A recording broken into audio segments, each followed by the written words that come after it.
right, so my name is Daniel, and this is my physical assessment of the skin, head, neck, and eyes and ears. So this is the patient. So first I would start off by introducing myself. I'd have the patient get into a gown, and I would collect my supplies. You know, maybe might need like a woods lamp. I got this. This will be my pen light. So first off, I'm gonna inspect the skin, just look for color, see like it's nice and pink. Gonna look around just for any blemishes, like any possible lesions, any problems with the skin. If there are any lesions, I would just look and see look at the size to see is there any symmetry of them, what color are they. I'd look at the skin also on the arms and legs. I'd look to see if there's any edema. I would check the skin turgor. I'd look on the back of the hand. Could also check on the sternum, make sure it rebounds. Also then would want to look at the nails, just look for the cleanliness of them to see how well they're groomed, taken care of. You could look at the shape, because the shape could maybe tell you if they have any things like signs of clubbing. Could also then just squeeze them, do a capillary refill test to make sure it just has within less than 3 seconds. So looking at this, the skin is pink. Like I said, it's pink. It's nice and warm. Don't see any discoloration. Then you could move on to look at the hair. I just want to look to see how well it's distributed. Look and see if there's any bald spots. There could be maybe possible signs of alopecia. Also just see the condition, how oily it is. And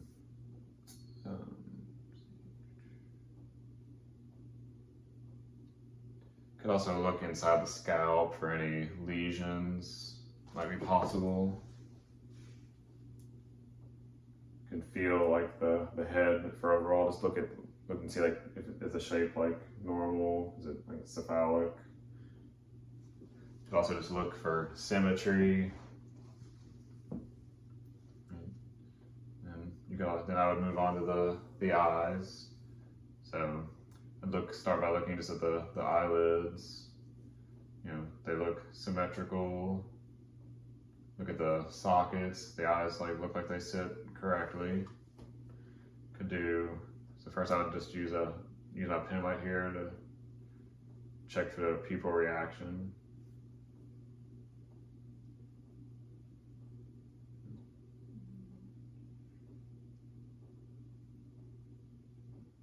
So both of them are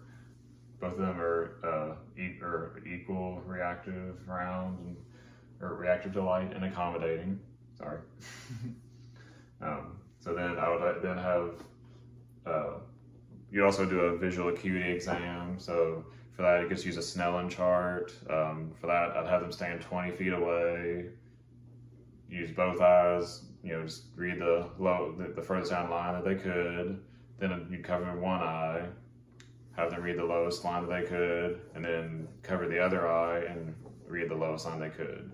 If they had any corrective lenses like contacts or glasses, you'd have them wear those.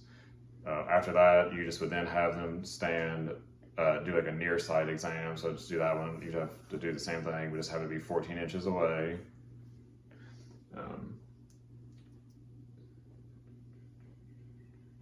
So then to test you do a cover test. So cover your right eye. So I'm seeing that the left eye does react. It does, so that it does dilate. Okay, and then cover the other eye. Right. So, and this one also, and it stay straight. It doesn't deviate off to the side when you cover one eye. Okay, so then I do a positions test next. So just going to check the six directions. So just my upper right, straight right, down,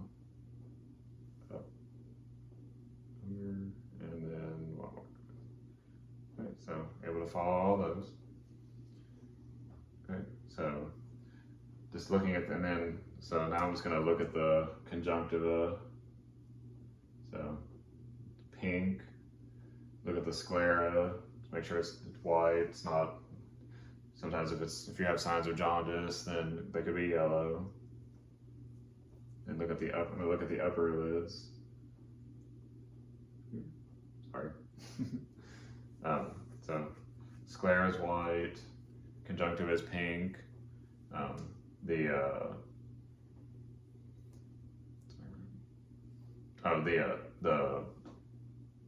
The irises are equal and round, and the pupils are also equal and round. Then we're gonna look at the lacrimal apparatuses,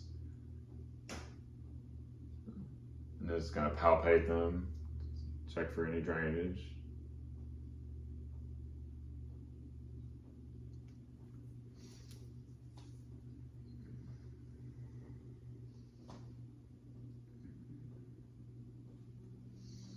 Also gonna look at the corneas and the lenses to make sure there aren't any scratches.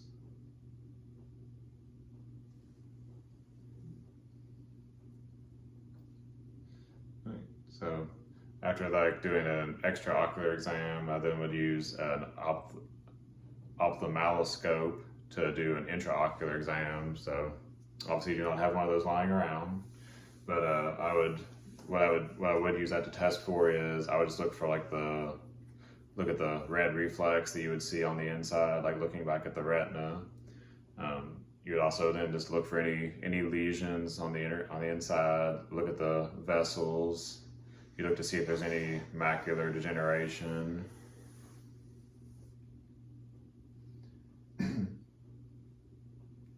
So moving down, looking at the neck,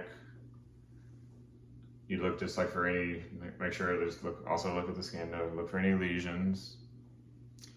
I'd look at the thyroid, look to see if it's swollen, like signs for a possible goiter. I'd want to feel for you could feel the carotid artery, you can feel a pulse. Also, I forgot to mention, you could on the temporal, you could feel for the temporal pulse. And also feel the temporomandibular joint. So feel right here, and then just ask them to open their mouth. You can just, it feels symmetrical, feels the same on both sides. You wanna, then once you get down to your neck, you're gonna feel for all the lymph nodes. So in front of the ear, you got the preauricular node. Behind the ears, you have the postauricular node. Behind the head is the occipital node. So kind of under your mandible is the tonsillary node. Up a little bit further is the submandibular nodes. In the front, you have the submental nodes. And down here on the neck, you have you're kind of towards the back of the neck a little bit more. You got the posterior cervical nodes kind of coming forward a little bit. And you got the superficial cervical nodes. And you got these ones right, you got your deep cervical nodes. You have to kind of pinch a little hard to feel those. And then just down here, right above around your clavicle area, you have your subclavicular nodes. Okay. Also with your thyroid, you just have the patient drink a little bit of water. Does that drinking motion kind of lets you know that they're like the cervical and the cricoid, don't have any issues with that, swallowing water. If I had a stethoscope, you could feel your thyroid. If you hear a swooshing sound, that could be a sign of a brewery. Right. So, and also looking at when doing a neck exam, so you want to have them just flex their neck and then extend it. All right. Test the range of motion, so just turn and touch your chin like to one shoulder, and then touch your chin to the other shoulder. Okay, so also mentioned earlier about just palpate the thyroid. So no swelling. All right, and then so all that just leaves us next with is just to examine the ears. So I would look in the ears. So you got three parts. You have the auricle, the lobe, and the so you have the tragus, the auricle, and the lobe. So I would use an otoscope. You could look in the internal part of the ear. So you're just looking at the tympanic membrane, make sure it's intact. You could also just look at their earwax, like look at the kind of see if there's any what the consistency of it is, see what the color of it looks like.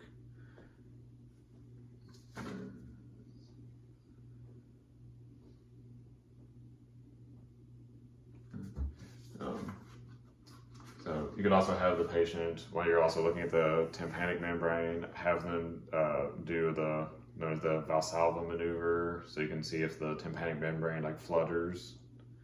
And then you just have a few tests just to test their hearing. So you use a tuning fork, and you could do the Weber test. So you hit your tuning fork, and then you should place it on the top of their head. And then they just let you know, like, can they hear it like equally? Like, do they hear it in both sides of the left and right side of their ear? The Rhine test is, so you'd hit your fork, and then you just would place it against like down against the mastoid here on each ear, and just let them know when they hear it. And then there's also the whisper test, where you just get about maybe 12 inches away. Just say a 1 or 2 syllable word, and just, they cover your left ear. Apple. And cover the other ear. Banana. So where you wouldn't hear that one since that's your bad ear. Right. And then the last test is to test your equilibrium. So just have them stand up.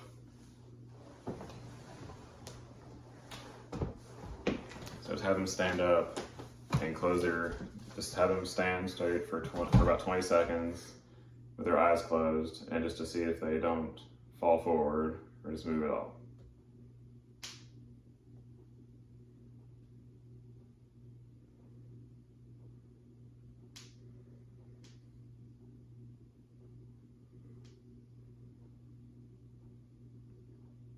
So I have my hands placed on their front and their back just to make sure that they don't deviate too far on one side.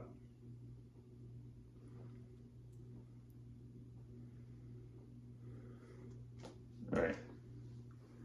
Okay, you're okay.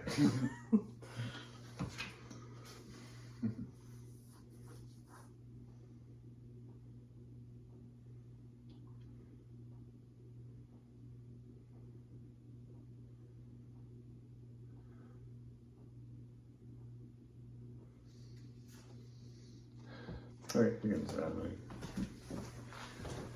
So, well, that's my head to toe assessment.